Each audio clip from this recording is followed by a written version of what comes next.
Looking back at my childhood, I think there were a number of different things that contributed to my ability to be successful. I think the first is I always loved to talk.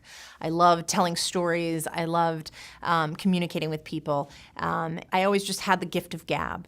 And I think that's come in very handy in my career, truthfully. I was also a cheerleader. And so I spent a lot of time in front of a crowd. And I think that helped get over any of the fears I had about being in front of a crowd. And that's a big part of the work that I do. I have to get up in front of a group of people. Being not afraid to be in front of people is very important. And so I think that that's a critical part as well. Being able to push the boundaries of learning was a skill set that I learned from my parents, from an early age of trying things that were hard.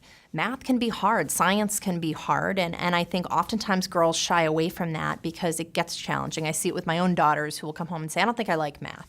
And then a year later, they'll discover algebra or they'll discover something else about math, geometry that speaks to them.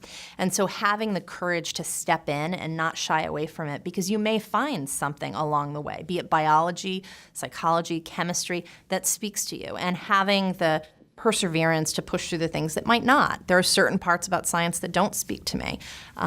Chemistry is one of them. It's just not my area, but biology and psychology do. And so if I had tried chemistry and realized it was hard and not wanted to embrace science as a general class, I might not be doing what I do now. And so being willing to get through that is, I think, a very important skill to learn along the way.